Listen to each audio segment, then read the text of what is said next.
everybody, welcome to the Faith and Fandom Podcast. I am here today with Brendon Jonsson. We're going to talk about some D&D, but welcome to Faith and Fandom on the Love Thy Nerd Podcast Network. Remember, you can check this out on YouTube at youtube.com/at Faith and Fandom LTN. You can find it on LTN's podcast channel as well. You can find it on the Glue Network, on Roku channel, or on Roku TVs or Roku adapters or whatever, however you watch Roku. I don't know how you Roku. Do you Roku? Amazon. You Amazon? Okay. Yes. But if you Roku, you can find the Glue Network and watch this there and listen to it as well.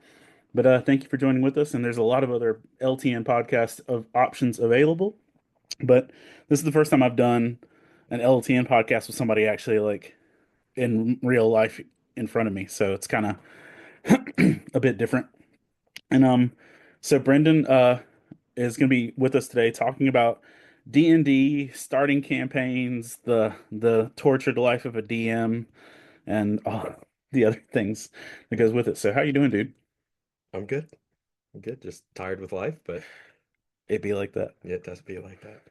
Um, for the majority of the time I've known you, wouldn't have qualified you or classified you as like a geek. You would have definitely checked the jock box for most of like, social scenarios, being that you are an athletic trainer and you work with sports balls and things. And Just sports. just sports balls. Just No, you have to say just sports sport. balls. With the sports balls. So what's your muggle job? Like what's your real world job? So as he mentioned, I'm an athletic trainer. I'm actually the director of athletic training at University of North Carolina at Pembroke, which is a small Division II institution here in Robeson County. And so what that means is I am responsible for the health and maintenance of all of our student athletes. So if not me directly, the rest of my staff. So when people play sports, they get hurt, and we're the people there on the front lines to evaluate, treat, rehab, diagnose, and return to play those athletes from those injuries. So as he said, sports balls. Um, you actually like got recognition for like saving somebody's life like a couple years ago, right? Yeah, it was 2015-ish. Um, yeah, Sports balls happened and you saved people's lives and they gave you a trophy. they gave me a certificate. A certificate. Yes. That's still important. I it it was 99.9% of people in my situation when they would have done the exact same thing. So I didn't have to do CPR or anything crazy like that. So money people do more heroic things than what I had to do. So But did they have a certificate? maybe I don't know. So where would you say that you started your foray for moving forward? I don't know. Foraging? I don't know, that's not the right word. When did you start like moving into the little geek world? Uh, as soon as I established a relationship with you. It's not incriminating. You can't prove it. No, it tracks pretty well. I don't know. I would say I always kind of enjoyed the Star Wars franchise, at least what was existing in the time. I'm just a fan of movies, so like I can watch like Marvel movies and DC movies and Star Wars movies and just enjoy the cinematic experience and not fall back on, oh, well, canonically or canonically or Yeah, however you say it, that canon didn't actually happen. canon And non anonymous. yes, so like I always kind of had that to fall back on. Like, I don't really care what all you crazy nerds think. And now here I am. I'm the crazy nerd saying, well, in the books. Because So, you've like you are have kind of far surpassed me on book stuff because you've read The Lord of the Rings. yeah. Yeah, I've never done that.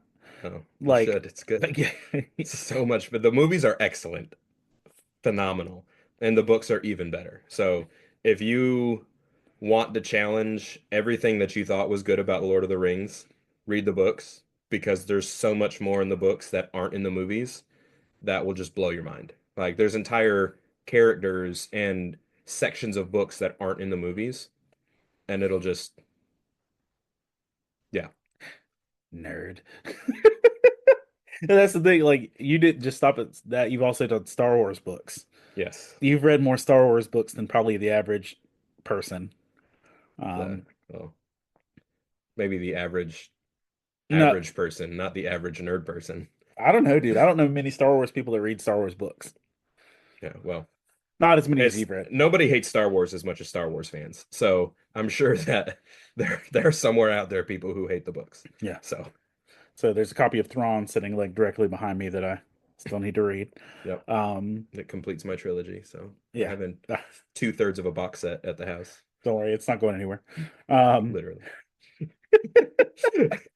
um, so you are currently DMing the Dungeons and Dragons campaign that I'm a part of. Correct. And how did you get involved in the Dungeons and Dragons world?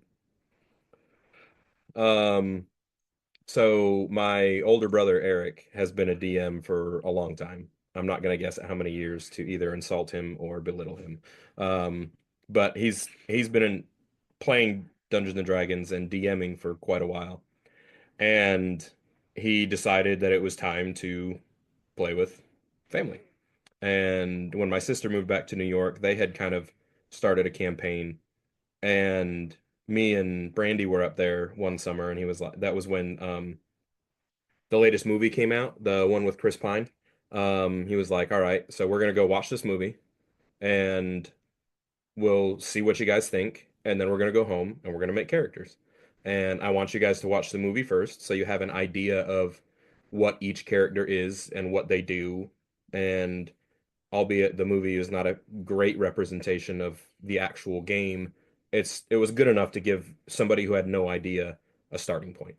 And so that's what we did. That was whenever that movie came out, we watched it in theaters. So um, That's not long. That's like the I want last to four say, years. yeah, I want to say 4 years ago. 2021 maybe. Yeah, summer of 21 maybe. Um, Alexa, when did the Dungeons and Dragons movie come out?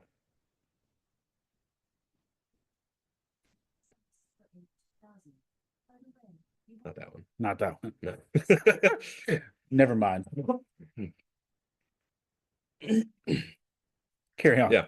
So we watched the movie. Again, I enjoy just good movies, and so having not known anything about D&D before that, I always felt like that was like the next step, or like super deep nerddom. Like I was kind of at level 3, and then playing Dungeons and Dragons just automatically catapulted me to like level 7 of nerddom on a scale of 10. And I mean, roughly. because that's the thing. Like, most people in the geek world, nerd world, are aware of it, but they don't do it. I mean, Uh, I was aware of its existence, but I had no idea what it was. And honestly, I'm kind of mad that I had no idea what it was before, because it's just fun. Like it's a role-playing game, so it's a chance to escape your current reality and do something totally different. Obviously, adventuring is not something you're going to do in real life, at least most people. And so it's a way to kind of put yourself in that role, in that situation, and play it out. um, for me, my biggest thing was I always my excuse was like I don't have time, and I don't have that many collective nerd friends with good schedules. Yes. Was always my like reason I was never going to do it. And then I've had people We still have those problems. yes.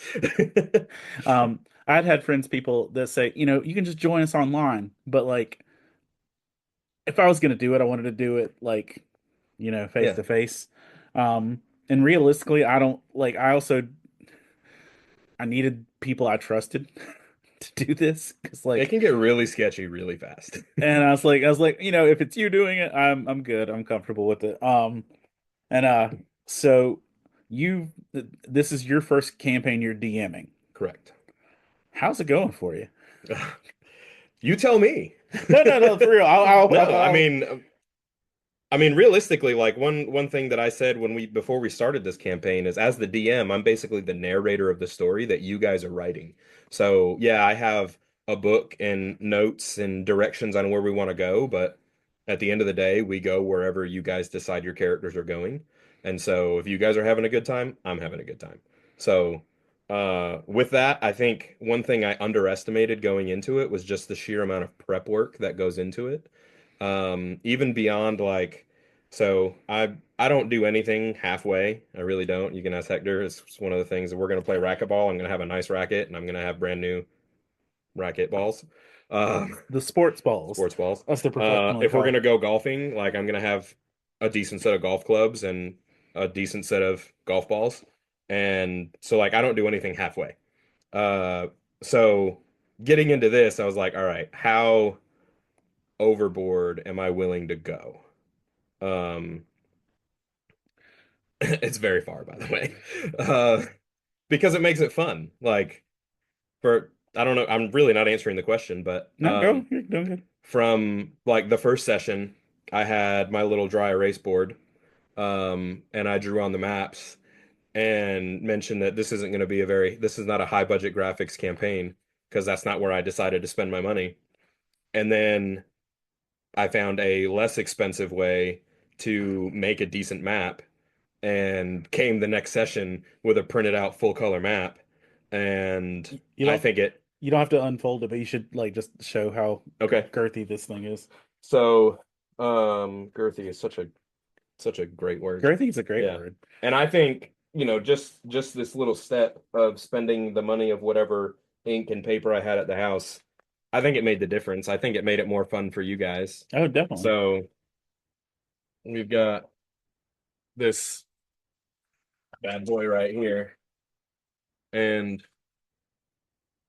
I decided to save some money by not printing out the entire map. There's about 6 or 8 sheets of paper that I decided to not print because they had no impact on the game.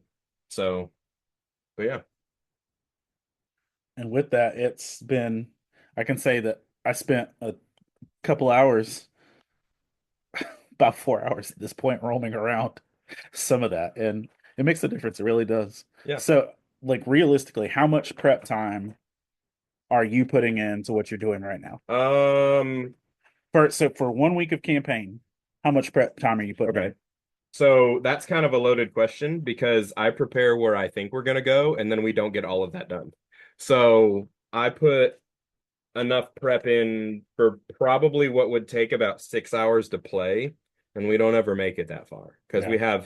we have limited time frame. Like we can't most sessions, dungeons, levels, whatever are designed to run at about 4 hours, start to finish, and we only have about two and a half, 2 hours and 45 minutes tops really to play. So um going based on what my brother had kind of taught me is over prepare, have more planned for what you're going to get to, and then it'll make preparing for the next session easier because you've already got it prepared. So, So there was one time we were playing recently, and you said, and that's our time or whatever, and uh-huh. basically the whole group revolted and said, no, we're Yeah. not So done. we went like an extra 25 minutes to get through whatever stage we were at. How did that Yeah. make you feel as a DM? Did that make you feel like you were like, yes, I'm doing something good? Was Oh the yeah, I loved it. So we have one player, member. I don't know what we call these. what? Oh, by Uh, what's our group name again? I don't know how to oh, say it out loud. I have to look at it. It is. If there are nerds much more nerdy than me, I apologize if I mispronounce it, but I'm pretty sure it's attorney, like attorney, but like Otto, the name Otto, attorney, or oh, I tore my knee. Yeah, So it's Elvish for adventurer, I think, right? Or ally. No, it's Elvish for ally. allies. Yeah, So, because we were trying to come up alliance. with a, yeah, Oh, because we were trying to come up with a party name, and we had the something allies, and then it sounded the like cauldron. Yeah, bad church VBS names. it was really bad. But whatever makes the group happy, and everybody was kind of like nobody was like voting on the names, and so I was like, okay, let's come up with something else. And then somehow I misspelled something, and everybody thought it was great. And I was like, oh, I actually misspelled that word. And they were like, oh, I thought it was Elvish for something. And I was like, well, I did a little research because, Lord of the Rings, was it Tolkien. Tolkien. Yeah, I was for some reason in my head I get Tolkien and Rowling's confused. Hmm. Just the names Yeah, because yeah, they're initial name. yeah. So, anyways, no offense. Um, so I went down the nerdy path of, well, Tolkien created the Elvish language essentially as he when he wrote this book. So there's like a whole dictionary. And I went and looked up the Elvish dictionary for what a couple of our words were going to be, and I think the word for ally or alliance or something like that kind of looked really interesting. So yeah.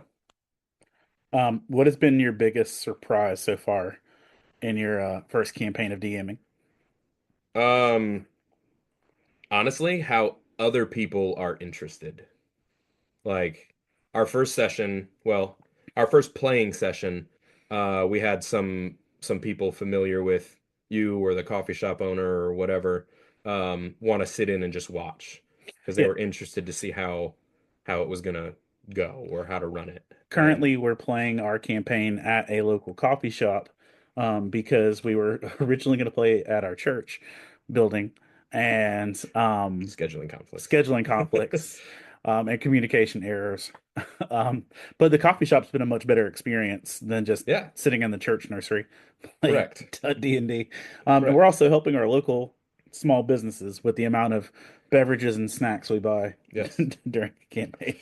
But yeah, we had a couple local people sit in like just to watch how things were going to go. So Yep. that's been at least two times we've had just straight up three Yeah, and then times.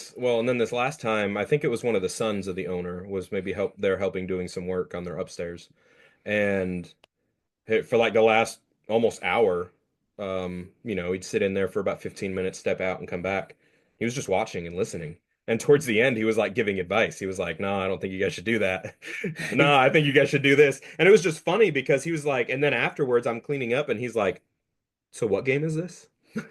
What are you doing? How are you deciding? Like, so are they fighting against you, or how does this work? Are you control?" And so it was just kind of a cool opportunity to just kind of talk about that. And it's not what people think it was. It's also not the 80s anymore when D&D was very young The and very satanic different. panic.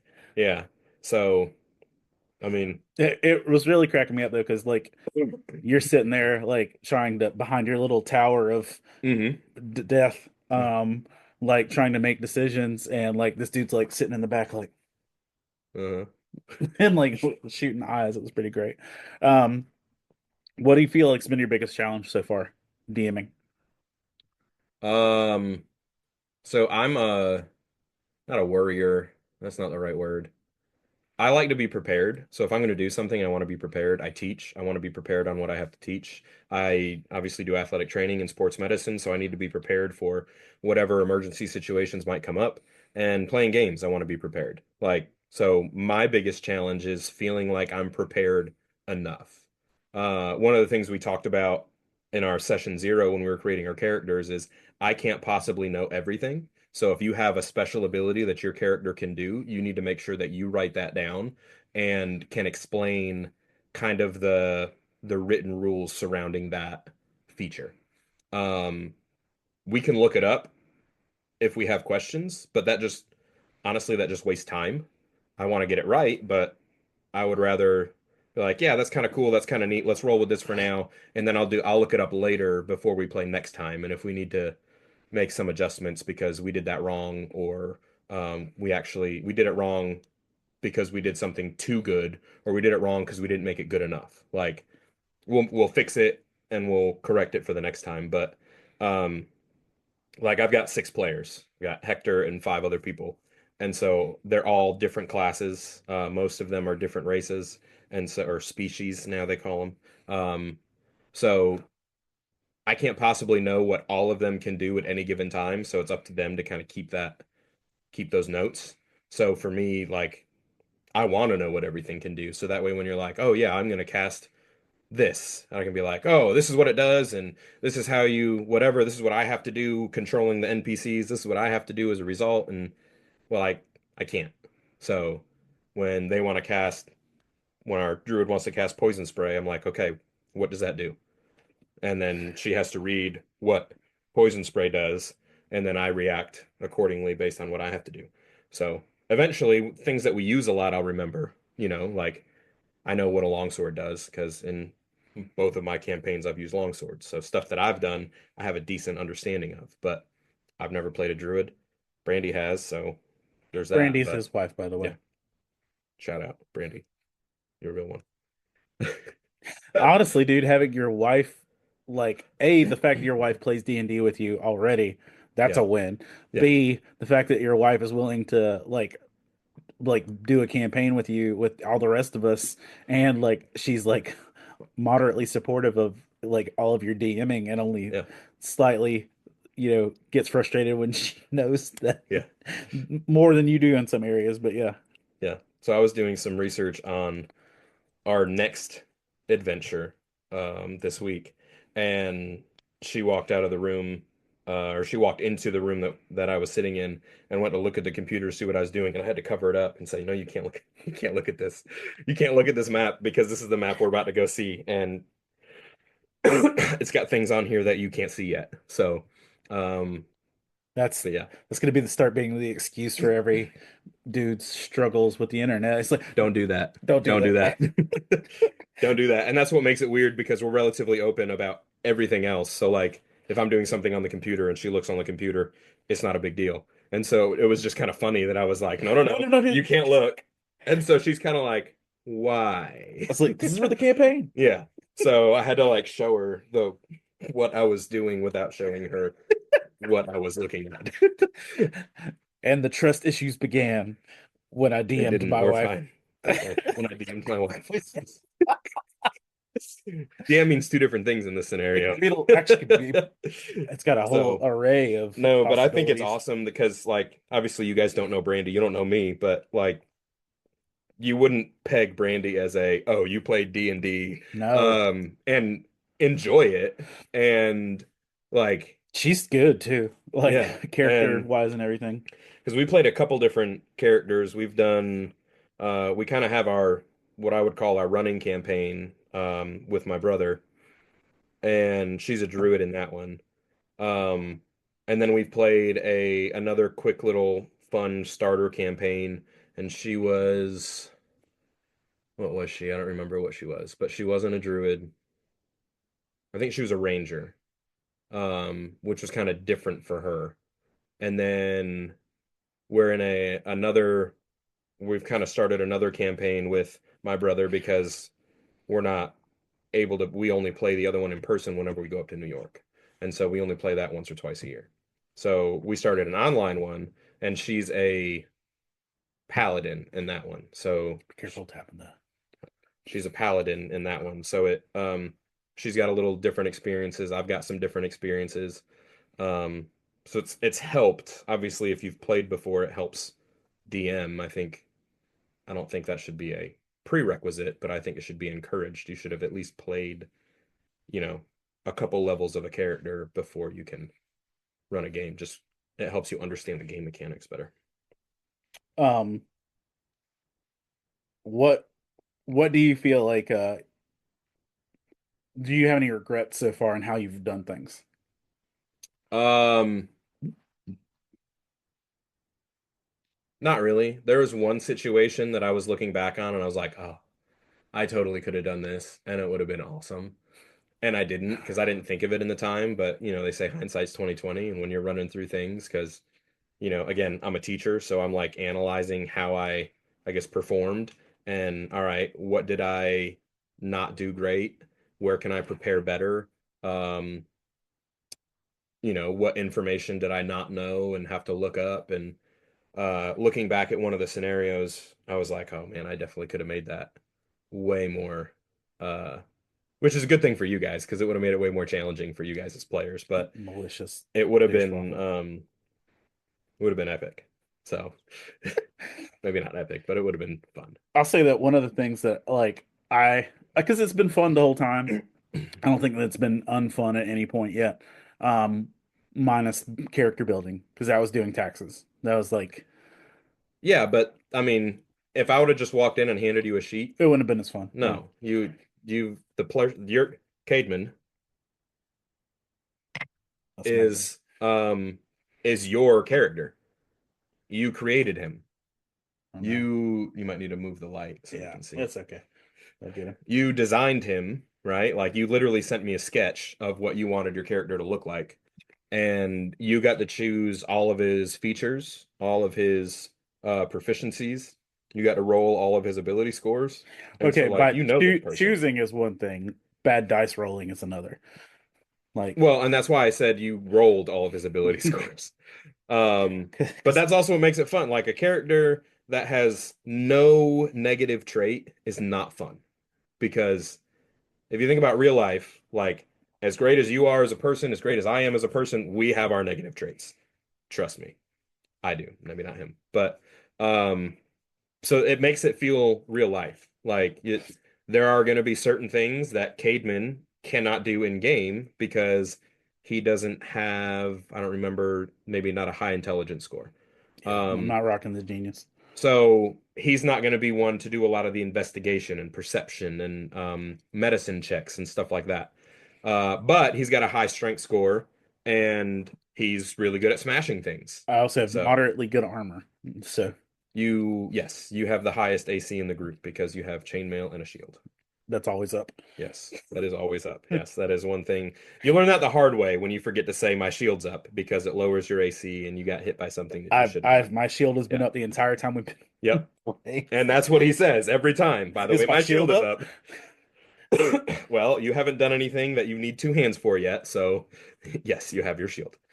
Um, I was gonna say one of the things that made it more like then when I was like really just took note of like how fun slash involved it was the last campaign we were or the last part of our campaign. Um, we were we were down a player because we had a scheduling Yep. conflict. So that player brought a lot of strength to the group, Hmm. and he was sitting it out Yep. like at the cave mouth or whatever, and which is this giant right there. The He giant barbarian. he was sitting it out at the beginning of the cave mouth, so we were down on numbers, and we're all attacking the thing, and then it was a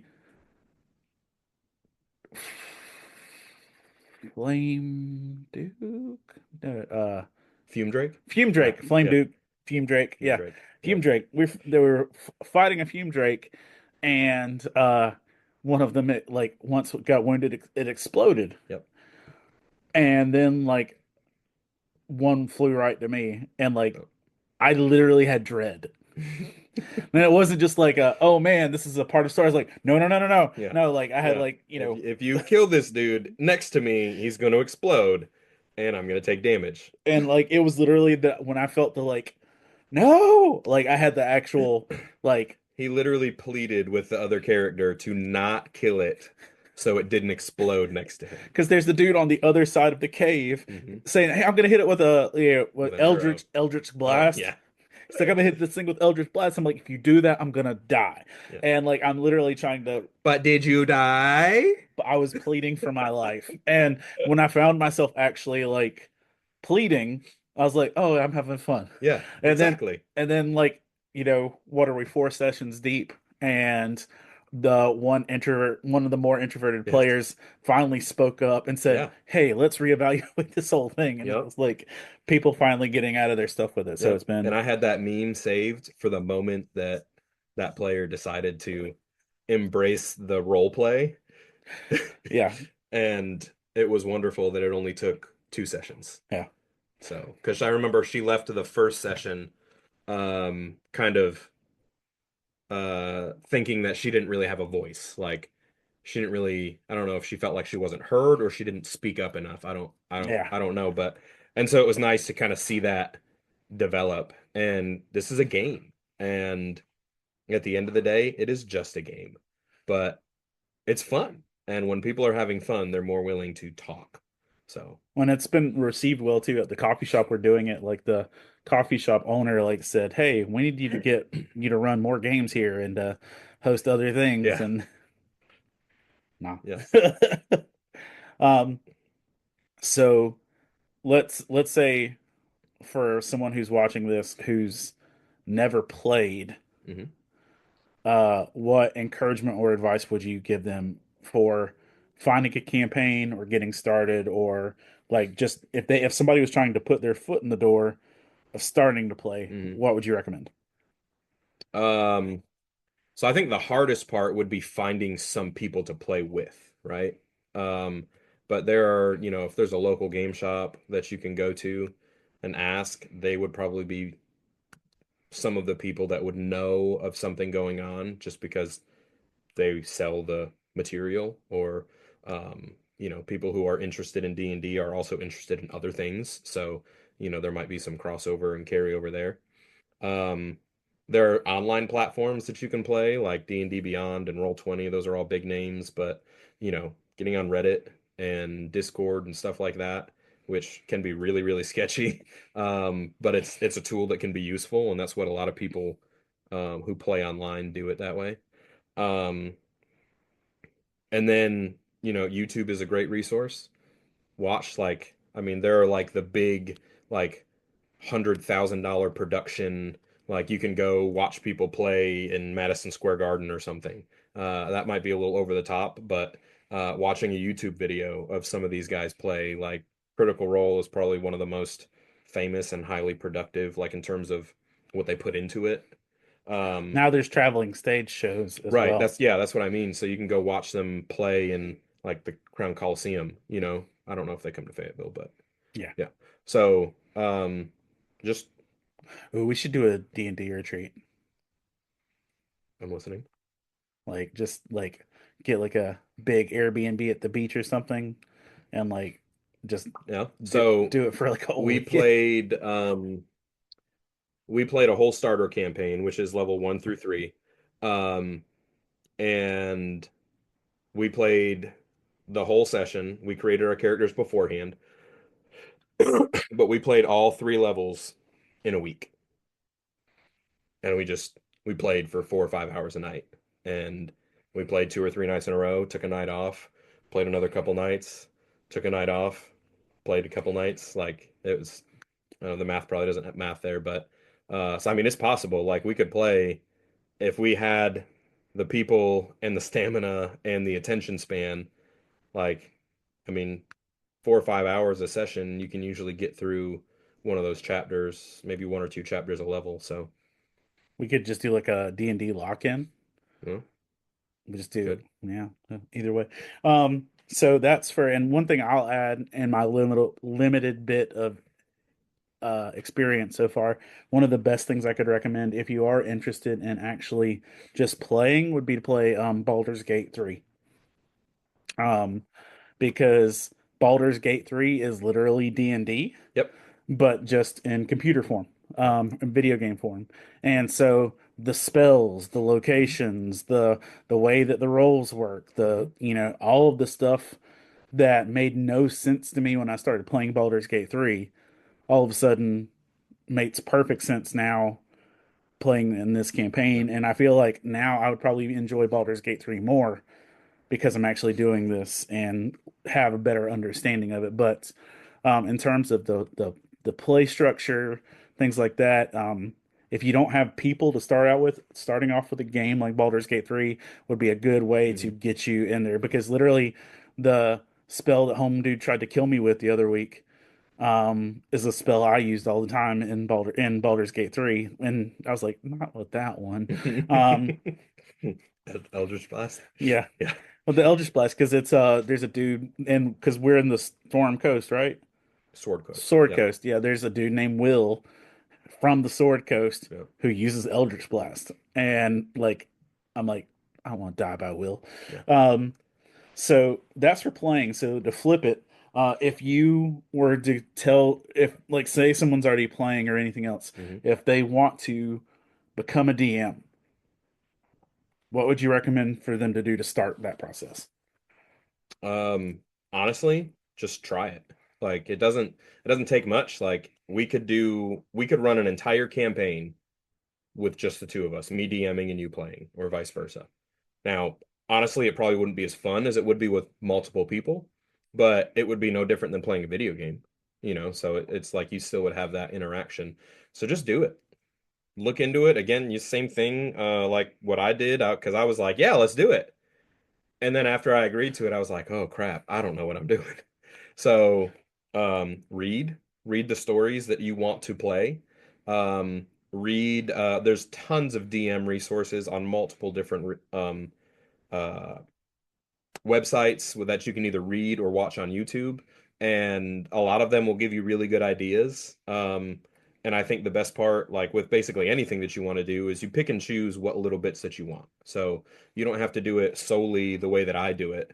I don't have to do it solely the way my brother does it, but I take little bits from all the different things that I see and put them together. So the same thing as playing, just research it and do it. Because at the end of the day, we're going to make mistakes as a DM. You're going to make mistakes, but you make mistakes as a player too. Like, oh, I really wish I would have done this in that situation instead. Well, you just learn from it and move forward. What's your little Yoda thing right here I was reading before? It's the greatest teacher failure is. So, when you fail, you can learn from that situation. Now, when you're rolling dice and you're rolling nat one, you have no control over that. That's at the fate of the dice. But, other decisions are made by groups deciding on what to do, and that's what makes it The fun. amount of shame I felt rolling that once was like, I was like, I don't want to be here anymore. I want to crawl under a desk. Yeah, Uh, but then, 2 or 3 rolls later, you roll a nat 20 and you're Not like, "Yeah, me. 20." Not me. So, well, no, not you, but The other not talking people. about you. Other people are rolling nat Yeah. 20s. It ain't me. So, but on that, like as a DM, I think part of that I was just discussing with people online earlier today is, if a nat 20 is meant to be exciting, how can I make that exciting for you? Then a nat 1 should also be exciting, but maybe on the opposite end of the spectrum. Like something is going to come from this roll. Like a nat 20 is usually exciting. It's usually an automatic success or a really good attack roll, a really good attack hit. You get extra damage and all that stuff. And so a nat 1 has got to carry some sort of consequences as well. And to me, that just kind of completes the circle and it makes everything fun and exciting. If I'm not mistaken, when we last played, I threw a javelin at a flame duke, Fume Drake. fume drake. Yeah. I'm never going to get that right. Yes, you are. Flame duke. Anyway, I threw a javelin at a fume drake, Uh-huh. rolled a nat one, Yep. missed the fume drake, Yep. and hit a crystal on the other side of the cavern, which was Yes. part of the storyline. Yes. Wh- And that's where, when I was saying there were things I should have done differently, that's what I should have done different. Because at the thing, basically this crystal shattered and something fell from it and it became another bad guy. And at that time, I was like halfway there through the thought process. And then I just stopped. Like, okay, well, that's all that happens. Well, no, what should have happened is when you hit it mid-battle, you cause that bad guy to come up then. yeah, that probably would And have been terrifying. yes, and it would have honestly, it would have made the whole experience, in my opinion, better. But because his nat one didn't really have a consequence, it just missed and some crystals broke off. But There was much mercy in yes, there your was. team. I've seen I've seen you work pastorally, and I was like, there's pastoral mercy in that one. There really was. Uh, um, one thing too, I also recommend for both DMing and playing is watch Stranger Things. If you haven't, and I know that's not your jam because you don't do spooky. Yeah. Um, so just for your own information and edification, um, each season of Stranger Things is a different monster in real life. The game of Stranger Things starts off with a group of four boys playing Dungeons and Dragons. And what happens is each season parallels their D&D campaign. But there's a real life monster in each season, but each monster is a D&D monster. So the Demogorgon, like that I Mm-hmm. gave you in the box the other day, Mm-hmm. is the monster in season one. The Mind Flayer is season two. Vecna is season three, Mm-hmm. or something to Yeah. that effect. Yeah. There's something, but it's progressive. So Interesting. every monster in Stranger Things is a D&D monster and revolves around how they're playing their campaign. And one of the last season, I think was season four, uh, like literally had the whole town witch hunting the guy who was leading the D&D campaigns, which is now the main dude in the Fantastic Four movie and the Gladiator movie, and Mm. that's coming up anyway. Um, Stranger Things is a good experience of teaching you what it is because, like, there's one kid who's literally been possessed by a devil and brought from the gates of hell and back, and all he wants to do is play D&D with his friends, and they're too busy, Yeah. and so that's fun. Um, one of the questions I've gotten most since I started showing pictures and Hmm. stuff or telling people that I'm playing is like, are we broadcasting it? Are we No. recording it? Are we podcasting? And the answer is currently no. But here's the question that I have for you. Hmm. Um, is that something you would be interested in, open in? How do you feel about that? Um, yeah, no, because I've thought about that because I think Brandy asked me, like she was kind of surprised maybe that we weren't or that it hasn't come up yet. But I think Brandy and our other introvert on the table would probably be the two that would be like, maybe not. Um, but I think it would be cool. Like, I don't think we would get, 100 million followers or anything, but I also had 2 million views smashing a bottle with a stump. Stupid So, TikTok uh, and their safety violations. yeah, in that weird sock. I had just had a procedure done on my leg and I had to wear a compression sock on that leg. We And went to a rage room for my yeah, birthday, and I had a TikTok go viral to the point that it had 500,000 likes in under like 4 minutes or something. yeah, And it was like, and then they took it down because it was dangerous. yeah, Thanks, because guys. Also, it was dangerous, but I mean, yeah, I was, but it wasn't that dangerous. no, So, there's people like jumping Maseratis, and yeah, we can't like drop a stump. no. And yeah, it was pretty fun. And just the one comment I remember to this day is, so is nobody going to talk about that weird sock? And, oh well, here we are. Um, but no, so recording it I think would be kind of fun. I would probably feel a little self-conscious as the narrator of the story, the one kind of running everything, just because I know I'm not perfect and I don't know everything, but I think that's kind of also half the fun is we're all just kind of figuring this out. We're all playing. Like I am not actively playing a character and taking turns, but I am. Like I'm playing the NPCs and I'm playing the bad guys, and so I am playing, but I'm also directing, if Yeah. that makes sense. And, So, and one of the things that like because you don't know how exhaustive this is until you're doing it, hmm like for your end, because like I still don't know how exhaustive it is because the amount of prep time you put into this is still beyond me. Um, like I always thought, even not just with our campaign, but like I was like, I'll be fine. I'm good at improv or whatever. hmm That part was fine, but when you realize all the other stuff that goes with DMing, it's just like, ugh, like yeah, it's work. yeah. So I mean, it's very parallel to teaching or preaching. Like when you prepare to go up there and speak on stage, you have to know what you're saying. And teaching is the same thing. I would say probably more closer to teaching because 9 times out of 10, you're not getting asked a question in the pulpit, right? So unless certain people are there, but they're not usually that bad. Anyway, so at any point I can get asked a question from one of my students based on what I'm teaching, and I need to be prepared enough to know, but also if I don't know, I need to be okay saying, I don't know the answer to that. So we'll either come back to it next session or I'll message you in a couple days when I get you an answer, or I don't know. So let's run it like this because that sounds right, and then correct it on the back end.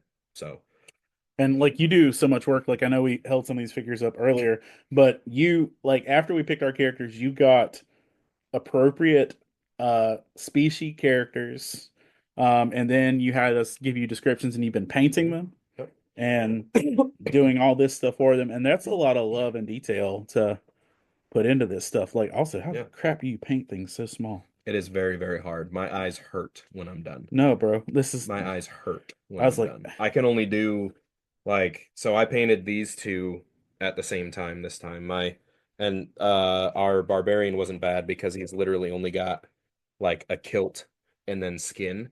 But guys, skin tones is probably the hardest thing ever to paint because skin tones just don't match right out of the box. But He wasn't bad because he was basically just a kilt and then skin, so there was no tiny details. Um, but on He's so got some blades on his front as yeah, well. so our ranger here's got some more detail. He's got some knives and stuff on his waistband. And then where his armor overlaps with his underclothes, there's some detail to paint there. This is Um, the freaking octopus we killed 3 weeks ago or whatever. yeah, yeah. Um, and Um, yeah, yeah, so painting is it took me about 4 hours to paint these two characters together. Maybe 3 hours, and then another hour throughout the week of doing the final finishing touches of like spraying them with varnish so the paint doesn't wear off when we handle them because these minis are made to be played with, not just displayed. So, yeah, it's stupid work. yeah, and that's honestly we play every other week right now, and I think if we were to play every week, it would be I'm not gonna say it would be impossible. I'm not gonna say it would tax me because I think playing every week would be fun, but it would be I would have to prepare regularly. Like every Tuesday night or something, I would have to make sure I'm sitting down and typing up my notes and figuring out where we want to go. Well, dude, I just know even doing news research on Thursday nights for my podcast on Yeah. Friday morning is like exhausting, let alone painting a minifigure. Screw Yeah, that and then junk. we have one player who is all in. Oh my And gosh, it's great so and I in. love it and I don't want it to change because it makes it fun and it challenges me because he asks questions and he wants to do things and I need to make sure that I'm on my toes. But so I have to do extra research Just for him. in case he asks this question or he's like I want to spend an hour of my downtime in game like when we do our long rest in the library researching these topics. Okay. So next session, I need to be prepared to tell him what he learned in that hour. And I didn't do that last time, and I told him, you learned things, but we'll talk about it later. So it's yeah, the prep work again, I underestimated it and I texted my brother and I was like, dude, when you told us that we couldn't play because you didn't have time to prepare, I had no idea what you meant, and I totally get it now.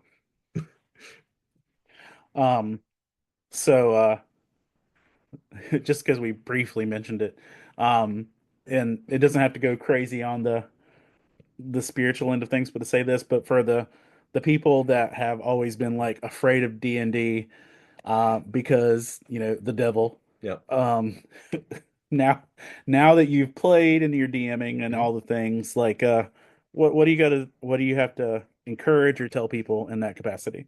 I think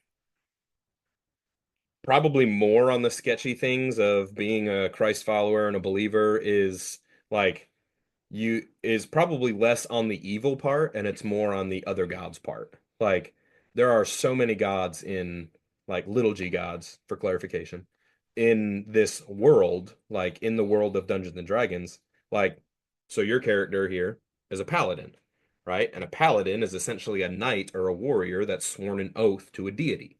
And so you've sworn an oath to some deity, which is how you got your magic, right? So how do we deal with that as a believer? Is probably more um my struggle than the evil part. Because yeah, I mean we're forces of good fighting the forces of evil. I can handle that. That's fine. There's evil all over the place.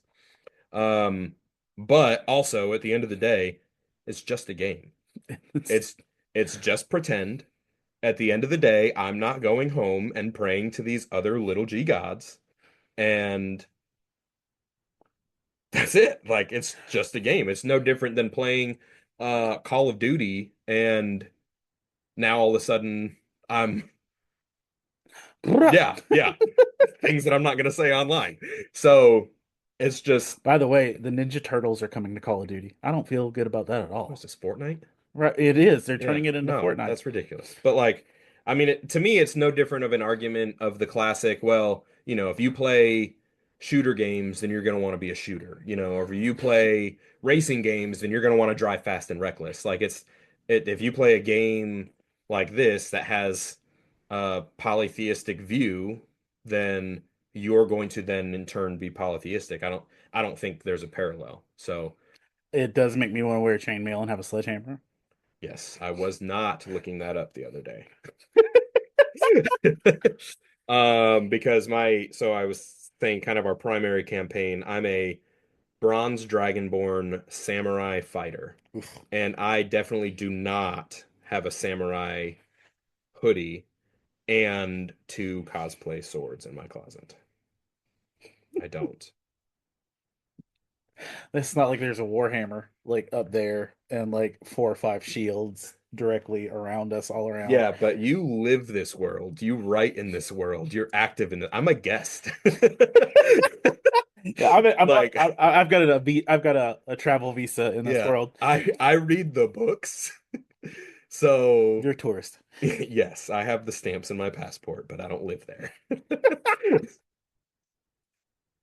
Fair. Yeah, I get that. So like normally I would tell like people as we're ending a podcast, give us all your socials for people to follow. I know that's not your jam. Um, No, my Facebook's private. I don't have Instagram and I don't have TikTok, so no, nothing for you. no. Um, Follow Hector. Give Hector all your likes. And if you want to see us broadcast a session, let him know. yeah, Maybe we'll do that because I think it would be kind of fun. maybe But not this week, but maybe next week. But yeah, this week is probably gonna be a hot mess, so yeah, it's all right. we're having to move days and locations Yeah. because of work conflicts, and so and like extended travel hours and all the chaos. But we'll see. Um, Brendon, thank you for taking the time to show all this. Oh, also, I want to point this out. One of the things that kind of started our whole D&D conversation between me and him is that Brendon makes these dice towers, which if you've ever watched my Friday morning news podcast or whatever, where I like rolled dice for things, he made these awesome dice towers, and that's just love the freaking sound of it. But that's kind of like what started the conversation. How did you get into that? So that actually was like a Bob Ross happy little accident because my brother who got us started in D&D, his birthday, we were actually going to be in town and playing for his birthday. And I don't think I'd really gotten him much of a birthday present for years just because that's Your like, adults and yeah. life be life. And So here's a text message. But like I was like, I really want to make him something practical. I'm a practical person. If I'm going to give you, I want you to be able to use it. I don't, a gift card is fine because you can use that, but like, I don't necessarily want to give you something to sit on the shelf, right? So I wanted to make him something that he was going to use, and I knew he enjoyed Dungeons and Dragons, and he ran it and he played it, and I was like, he doesn't have a dice tower. Dice towers are things. I can build things, so I will make him one. And I made him one, and he loves it, and I love it, and then Hector was like, I want one. And I was like, okay, happy birthday. And now he's a paladin in the streets and a bard in the sheets. That's what the sticker says for reference. also, I've got a Militank on the back because it's my daughter's least favorite Pokemon. It is also my least favorite Pokemon because that man does not take damage from these. Oh, by the So, way, oh, Pokemon is the other nerd thing that I'm into. But yeah, true. yeah, I got a card right over somewhere wherever my cards are. which That is who knows where now. yeah, somewhere in the because Yeah. we just moved a bunch of stuff. Does it EX's baby? Oh yeah, because that was always my loophole was nope, it doesn't take damage from V's, but this here's a VX. And I've got now a card sitting in my pile that disqualifies EX damage. great. Wonderful. We'll have fun. But Yes. yeah, so that's the thing. Well, Brendan, thank you for taking the time to discuss D&D and for coming after a long day of work and all the other things you've been doing. And thank you for leading our dungeon campaign because it's been a delight. Good. Um, and I appreciate it greatly. If y'all want to, I don't know, since you can't follow Brendan, I usually post our little Bible studies that we do and some pictures from our D&D game, and maybe And the losses that he takes in Pokemon card game. we'll edit that out. Um, You better keep that in there. Matt just cut right there. I've got lots of wins. Um, lots of wins. Lucky I don't keep track of your losses. Well, That's what grace is. Anyways, weren't you gonna say something? If you well, you'll see me around. I'll give you some updates as we move forward. But thank you for taking time to listen or to watch. Remember, you can find more of these episodes over on the Faith and Fandom LTN YouTube at youtube.com/at Faith and Fandom LTN, on the Glue Network, and wherever you find your podcast through Love Thy Nerd. And thank y'all for taking the time to be a part of this. Bye. Bye.